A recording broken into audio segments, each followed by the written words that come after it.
Lecture 2. Seeing Taiwan, Writing Taiwan.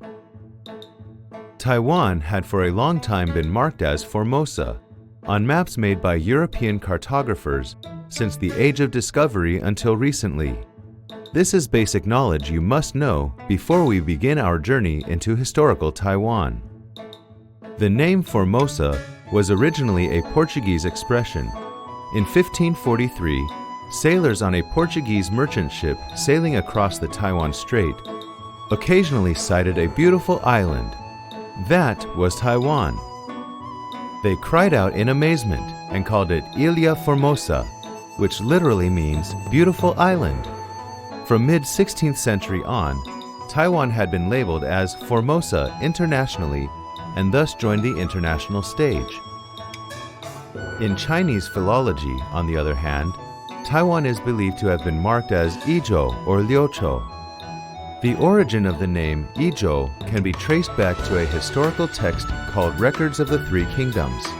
According to the text, Sun Quan, one of the leading characters from the book, sent a troops to Yizhou. Some people believed that Yizhou was in fact a former name of Taiwan. The name Liuqiu, on the other hand, originated from a traditional history book called Book of Sui. In that text, Emperor Yang of Sui Dynasty sent an army to a place named Liuqiu and attempted to conquer it. Liuqiu is also said to be Taiwan. With that said, however, little evidence can be based on to identify either of them to be Taiwan. Most historians today regard them as just two enigmatic place names in ancient Chinese historical texts, and nothing more. In Chinese philology, actual mention of modern Taiwan's territory can be found in texts as early as the Yuan Dynasty. The Yuan government had created an institution called the Penghu Inspection Division in Penghu archipelago, one of Taiwan's offshore islands.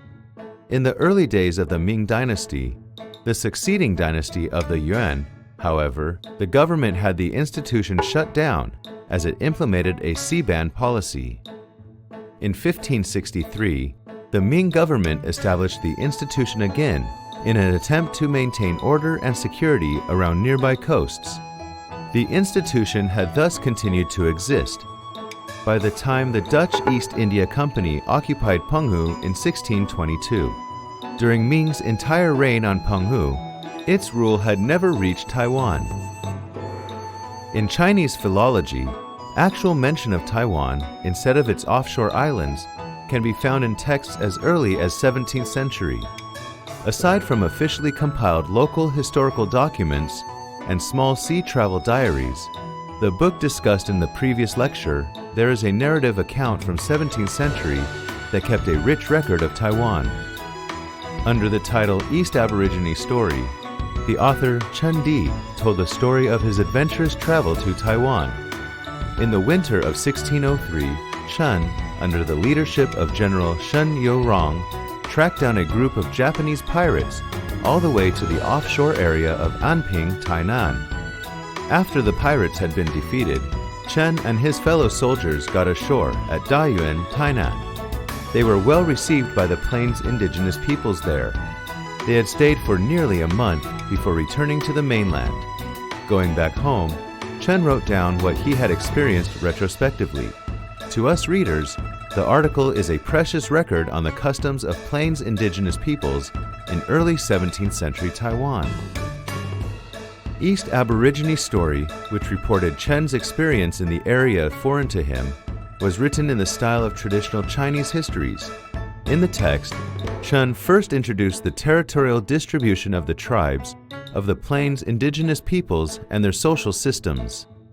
Based on his record, we learned that the living area of indigenous peoples in Taiwan included Wangang, now Budai Jiayi, Jialaowan, near Luermen, Dayuan, Yaogang, now Jiading, Kaohsiung, Dagouyu, now Qijin, Kaohsiung, Shaodanshui, now Donggang, Pingdong, Shuangshiko, in Shiko, Jiayi, Jialilin, now Jiali, Tainan, Shaba Village, now Jinbaoli or Danshui, and Dabangkang, now Bali, Taipei, covering places from Donggang, Pingdong in the south and Jinshan, New Taipei City in the north, all of them in the western part of Taiwan.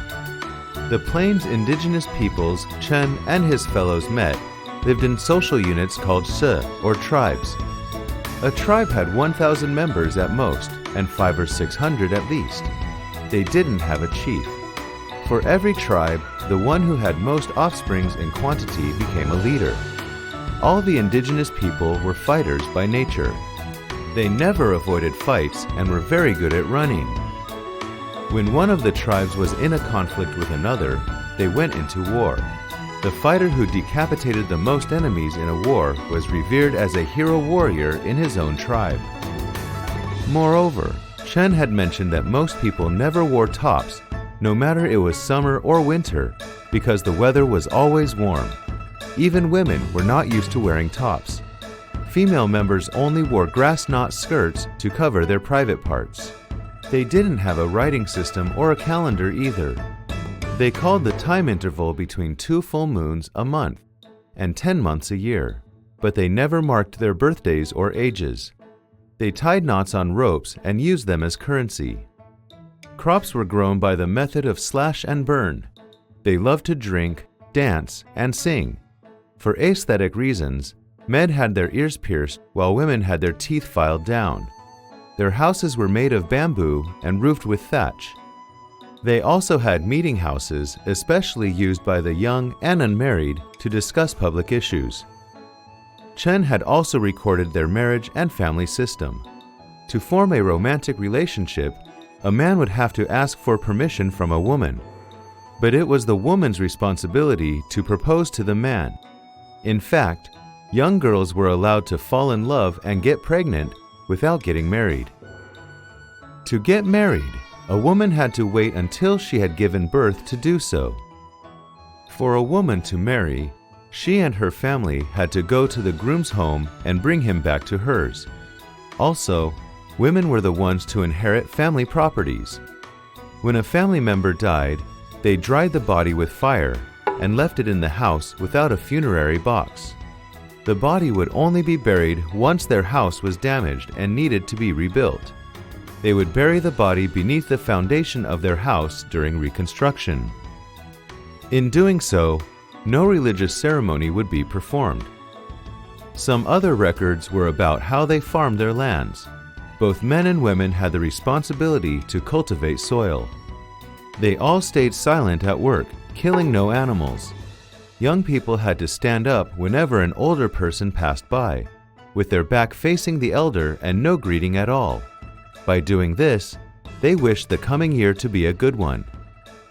In general, women worked harder than men did.